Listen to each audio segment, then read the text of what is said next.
മറ്റൊരു പ്രധാനപ്പെട്ട വാർത്ത CPM സ്ഥാനാർത്ഥി നിർണയവുമായി ബന്ധപ്പെട്ടാണ്.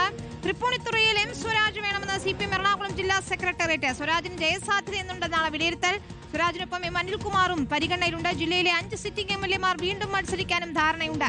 പറവൂർ സീറ്റ് വെച്ചുമാറാനും ആലോചിക്കുന്നു. ആദിൽ പാലോടാണ് ചേരുന്നത് വിശദാംശങ്ങളുമായി. അതിൽ എം സ്വരാജിന്റെ പേര് പലയിടങ്ങളിൽ നമ്മൾ കേൾക്കുന്നുണ്ട്. ഇപ്പോഴത്തെ തൃപ്പൂണിത്തുറയിൽ സ്വരാജ് തന്നെ മത്സരരംഗത്തിറങ്ങണമെന്ന ആവശ്യമാണ് ജില്ലാ സെക്രട്ടേറിയറ്റിൽ ഉയരുന്നത്. വിശദാംശങ്ങൾ എന്താണ്? ഏതൊക്കെ സ്ഥാനാർത്ഥികളുടെ കാര്യത്തിൽ ഇപ്പോൾ അന്തിമ ധാരണയാകുന്നു?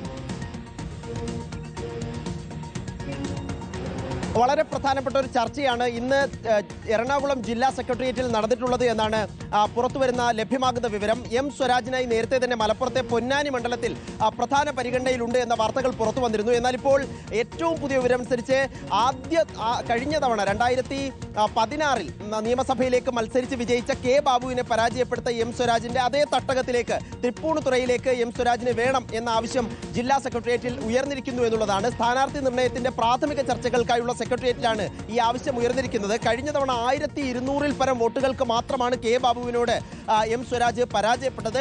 വീണ്ടും സ്വരാജ് എത്തുകയാണെങ്കിൽ ജയസാധ്യതയുണ്ട് എന്നുള്ളതാണ് ജില്ലാ സെക്രട്ടേറിയറ്റിന്റെ വിലയിരുത്തൽ.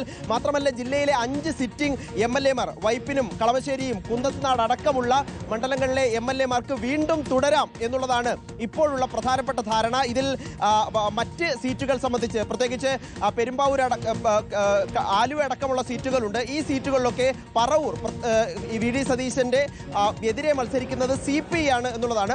ആ സീറ്റ് CPM-മായി വെച്ചുമാറാം എന്ന തരത്തിലുള്ള ധാരണയുണ്ട്. ഇതൊക്കെ സംബന്ധിച്ച് അന്തിമ ധാരണ സംസ്ഥാന സെക്രട്ടേറിയറ്റിലാണ് വിശദാംശങ്ങൾ നൽകിയത്.